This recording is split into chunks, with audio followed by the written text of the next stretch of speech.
Hey friends, இந்த வீடியோவில் நம்ம சூப்பரான ஒரு இன்ஃபர்மேஷன் பற்றி பார்க்க போகிறோம். பயனுள்ள தகவலும் கூட. அதாவது இந்த பத்திரப்பதிவு சட்டம் 1908 பார்த்தீங்கன்னா ஒரு சில திருத்தங்கள் மேற்கொண்டு சட்ட திருத்த மசோதா கடந்த 10 நாளைக்கு முன்னாடி வெளியிட்டிருந்தாங்க. மத்திய அரசு சார்பில் இந்த சட்ட திருத்த மசோதா கொண்டு வந்திருக்கிறாங்க. இதனுடைய டிராஃப்ட் காப்பி வெளியிட்டிருந்தாங்க. ஸோ அந்த டிராஃப்ட் காப்பி தான் இப்போ நீங்கள் பார்த்துட்டு இருக்கீங்க. இது சம்மந்தமான ஒரு அடிப்படையான தகவல் உங்களுக்கு வேணும் அப்படின்னா இது சம்மந்தமாக ஏற்கனவே நம்ம சேனலில் வீடியோ போட்டிருக்கோம். அந்த வீடியோக்கான லிங்க் டிஸ்கிரிப்ஷனில் இருக்குது. ஸோ ஃபஸ்ட்டு அந்த வீடியோ பார்த்துட்டு கூட நீங்கள் இந்த வீடியோ பார்க்கலாம். ஸோ இந்த வீடியோவில் நம்ம எதை பற்றி பேச போகிறோம்னா, இந்த சட்ட திருத்த மசோதாவில் பர்டிகுலராக ஒரு போலி பத்திரத்தை ரத்து செய்வதற்கு உண்டான வழிகாட்டு நெறிமுறைகள் மாதிரி கொடுத்துருக்குறாங்க. ஒரு சில திருத்தங்கள் கொண்டு வந்திருக்கிறாங்க.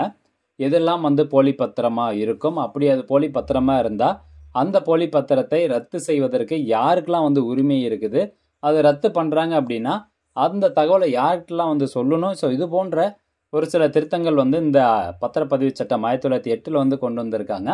இது டிராஃப்ட் காப்பி தான். இது பார்த்தீங்கன்னா ஜூலை 30ஆம் தேதிக்கு அப்புறம் தான் அமலுக்கு வரப்போகுது அப்படிங்கிறத சொல்லியிருக்கிறாங்க. சரி, இப்போ டேரெக்டாக நம்ம அந்த போலி பத்திரப்பதிவில் என்னென்ன திருத்தங்கள் வந்திருக்கு அப்படின்னு பார்க்கலாம். ஸோ இந்த பிடிஎஃப் காப்பி நான் டிஸ்கிரிப்ஷனில் கொடுத்துட்றேன். டேரெக்டாக கிளிக் பண்ணிங்கன்னா உங்களுக்கு இந்த மாதிரி ஓப்பன் ஆயிரும். இதில் 34வது பேஜ் நம்பர் போனீங்கன்னா 64, அதாவது grounds for cancellation of registration அப்படிங்கிற ஒரு டாப்பிக்கில் ஒரு பேராகிராஃபில் தெளிவாக கொடுத்துருப்பாங்க. ஸோ இதில் கொடுத்துருக்காங்க பாருங்கள். The registration of any document under this act may be cancelled by an adjudicating authority designated by a appropriate government and in such manner as may be prescribed அப்படின்னு சொல்லியிருக்காங்க. அதாவது இந்த பத்திரத்தை ரத்து செய்வதற்கான அதிகாரம் பார்த்தீங்கன்னா அட்ஜுகேட்டிங் அத்தாரிட்டிகிட்ட இருக்குது அப்படின்னு சொல்கிறாங்க. அப்படின்னா யார் அப்படின்னு பார்த்தீங்கன்னா இன்ஸ்பெக்டர் ஜெனரல் ஆஃப் ரெஜிஸ்ட்ரேஷன், அதாவது சார் பதிவாளர். அவருக்கு இந்த பதிவாளர் இருக்காங்க பார்த்தீங்கன்னா, அவங்களுக்கு முழு உரிமை இருக்குது ஒரு பத்திரத்தை ரத்து செய்வதற்கு. சரி, பத்திரத்தை ரத்து பண்ணுறோம் அப்படின்னா எதன் அடிப்படையில் எதை போலி பத்திரமாக சொல்கிறாங்க அப்படின்னு பாருங்கள். The document was registered on the basis of false information. தவறான ஒரு தகவலை பயன்படுத்தி அந்த பத்திரப்பதிவு மேற்கொண்டிருந்தாங்க அப்படின்னா அந்த பத்திரத்தை ரத்து செய்யலாம். ரெண்டாவது, the document was registered in contravention of the provisions of this act. அதாவது சட்டத்திற்கு புறம்பாக ஏதாவது பத்திரப்பதிவில் மேற்கொண்டு ஏதாவது தகவலை கொடுத்தோ நீங்கள் பத்திரப்பதிவு பண்ணியிருக்கீங்க அப்படின்னா அந்த டாக்குமெண்ட்டையும் நீங்கள் ரிஜெக்ட் பண்ணலாம், கேன்சல் பண்ணலாம். சட்டத்திற்கு புறம்பாக அப்படின்னா இப்போ ஒரு புறம்போக்கு நிலம் இருக்குது, அதில் பட்டா போட்டிருக்காங்க, தெரியாமல் ஒரு பத்திரம் பதிவு பண்ணியிருக்காங்க அப்படின்னா அதையும் ரிஜெக்ட் பண்ணலான்னு சொல்கிறாங்க. மூணாவதாக, the document related to a transaction which is found to be against the provision of any applicable law by a competent court or authority upon the submission of the order. இப்போது ஒரு இடம் இருக்குது, அந்த இடம் கோர்ட்லேருந்து order கொடுத்துருக்காங்க, அல்லது court இணையான எதனா ஒரு அத்தாரிட்டியிலேருந்து ஒரு அரசாங்கமோ அந்த இடத்த யாரும் பத்திரம் பண்ணக்கூடாது, இது இன்னாருக்கு உட்பட்ட இடம், அல்லது இது ஒரு பொது சொத்து அப்படின்னு சொல்கிறாங்க அப்படின்னா அந்த இடத்த நம்ம பத்திரப்பதிவு பண்ணி வச்சுருக்கோம் அப்படிங்கும்போது அதுவும் போலியான ஒரு பத்திரப்பதிவு தான். ஸோ அதுவும் பார்த்தீங்கன்னா ரிஜெக்ட் பண்ணலாம், கேன்சல் பண்ணலாம் அப்படிங்கிறது அதில் சொல்லப்படுது. ஸோ அந்த அடிப்படையில் இப்போ ஒரு பத்திரத்தை அவங்க கேன்சல் பண்ணுறாங்க, சார் பதிவாளர் கேன்சல் பண்ணுறாங்க அப்படின்னா எந்த மாதிரியான ஸ்டெப்ஸ்லாம் அவங்க எடுக்கணும் அப்படிங்கிறது தெளிவாக கொடுத்துருக்காங்க. The adjudicating authority may cancel the registration of any document under this act either upon a complaint made by an aggrieved party or suo motu அப்படின்னு சொல்கிறாங்க. அதாவது ஒரு பத்திரப்பதிவை அவங்க கேன்சல் பண்ணுறதுக்கு, அதாவது பத்திரத்தை கேன்சல் பண்ணுறதுக்கு அந்த பத்திரம் சம்மந்தப்பட்ட நபர்கள் யாராவது கம்ப்ளைண்ட் கொடுக்குறாங்க அப்படின்னா கேன்சல் பண்ணலாம். அல்லது சுயமாக அந்த பதிவாளரே கண்டுபிடிக்கிறாரே இது போலியாக பதிவு பண்ணப்பட்ட ஒரு பத்திரம் அப்படிங்கிறத பதிவாளரே கண்டுபிடிக்கிறார் அப்படின்னாலும் அவங்க அந்த பத்திரத்தை கேன்சல் பண்ணலாம் அப்படிங்கிறது சொல்லப்படுது, ரத்து பண்ணலாம் அப்படின்னு சொல்கிறாங்க. ரெண்டாவதாக, the adjudicating authority must issue notice to the parties that have executed the document and to any other person who in the opinion of the adjudicating authority may be impacted by such cancellation of registration. இப்போ ஒரு பத்திரத்தை ரத்து செய்வதற்கு முன்பு அந்த பத்திரத்தில் யாருடைய பெயர்லாம் கொடுத்துருக்காங்களோ அவங்க எல்லாத்துக்கும் ஒரு நோட்டீஸ் கொடுக்கணும்.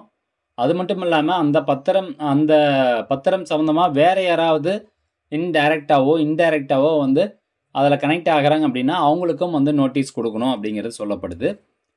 The adjudicating authority must provide the parties and persons sub under class 3B the opportunity to be heard and so cause why the registration should not be cancelled. அதாவது ஃபஸ்ட்டு வந்து நோட்டீஸ் கொடுத்துட்றாங்க, அவங்கக்கிட்ட கருத்தை வந்து கேட்கணும். இப்போ ஒரு சில நீங்கள் 10 பேருக்கு அந்த பத்திரத்தில் 10 பேர் இருக்குது, 10 பேருக்கு நோட்டீஸ் கொடுக்குறீங்க, அவங்க வந்து இல்லை இதை நீங்கள் கேன்சல் பண்ணக்கூடாது அப்படின்னு சொல்லுவாங்க.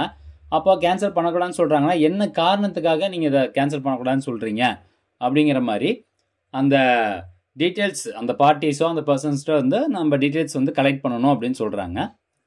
அண்ட் மூணாவதாக பார்த்தீங்கன்னா must record in writing the reasons for its decision on the cancellation of the document and pass an order. So அவங்ககிட்ட வந்து எல்லா தகவலும் கேட்டுட்டு நீங்கள் ஆர்டர் வந்து பாஸ் பண்ணுறீங்க, இந்த பத்திரத்தை ரத்து பண்ணணும் அப்படின்னு சொல்லி ஆர்டர் பாஸ் பண்ணுறீங்க அப்படின்னா அந்த ஆர்டரை வந்து நீங்கள் பாஸ் பண்ணிவிட்டு அதை ரெக்கார்டும் பண்ணி வச்சுக்கணும் அப்படிங்கிறத சொல்கிறாங்க. அதே மாதிரி பார்த்தீங்கன்னா must note the cancellation of registration of any document under this section in such book as may be prescribed அப்படின்னு சொல்கிறாங்க. சேம் அதே மாதிரி தான் போலி பத்திரங்களை ரத்து செய்வதற்காக ஒரு ரெஜிஸ்டர் மாதிரி ஒன்று இருக்குது, அந்த ரெஜிஸ்டரில் எல்லா டீட்டெயில்ஸும் வந்து கொடுத்துருக்கணும் அப்படிங்கிறது சொல்லப்படுது. அண்ட் அதே மாதிரி போலி பத்திரத்தை ரத்து பண்ணுறாங்கன்னா என்ன காரணத்துக்காக ரத்து பண்ணுறோம் அப்படிங்கிறத சம்மந்தப்பட்ட நபர்களுக்கு வந்து கண்டிப்பாக தெரிவிக்கணும் அப்படிங்கிறதும் இதில் சொல்லப்பட்டிருக்குது. அடுத்ததாக 4வது பாயிண்ட் வந்து பார்த்தீங்கன்னா இப்போ அவங்க ஆர்டர் வந்து கொடுத்துட்டாங்க, இந்த பத்திரத்தை ரத்து பண்ண போகிறோம் அப்படின்னு. ஸோ அந்த பத்திர சம்மந்தப்பட்ட நபர்கள் அவங்க வந்து அப்பீலேட் அத்தாரிட்டிகிட்ட மேல்முறையீடு வந்து பண்ணலாம், அப்பீல் வந்து பண்ணலாம். அது 30 நாளைக்குள்ளார நீங்கள் அப்பீல் பண்ணணும் அப்படின்னு சொல்கிறாங்க. ஆர்டர் கிடச்ச 30 நாளைக்குள்ளார அப்பீல் வந்து பண்ணணும். ஸோ அப்பீலேட் அத்தாரிட்டி அப்படின்னா மாவட்ட பதிவாளர்கிட்ட அவங்க வந்து அப்பீல் பண்ணலாம். அண்ட் 5வது பாயிண்ட் வந்து பார்த்தீங்கன்னா இப்போது அந்த பத்திரத்தை அவங்க ரத்து பண்ணுறக்கூடிய அந்த சொத்து வந்து ஏற்கனவே கோர்ட்டில் ஏதாவது கேஸ் நடந்துகிட்ருக்கா அப்படிங்கிறத பார்க்கணும். பிஃபோர் ஆர்டர் பாஸ் பண்ணுறதுக்கு முன்னாடி அந்த சார் பதிவாளர்கள் அதில் வந்து ஏதாவது கோர்ட்டில் கேஸ் ஏதாவது போயிட்டுருக்கா அப்படிங்கிறத கன்ஃபார்ம் பண்ணிக்கணும் அப்படின்னு சொல்கிறாங்க. அது மட்டும் இல்லாமல் அந்த சொத்து இருக்கக்கூடிய அந்த நபர், அந்த பத்திரத்தினுடைய உரிமையாளர் வேறு ஏதாவது கேஸ் போட்டிருக்கிறாரா அப்படிங்கிறதையும் அது வந்து பார்க்க சொல்கிறாங்க. அதாவது பத்திரத்தை ரத்து பண்ணுறதுக்கு முன்னாடி அந்த சொத்து மேலே ஏதாவது கேஸ் இருக்கா அப்படின்னு பார்க்கணும்.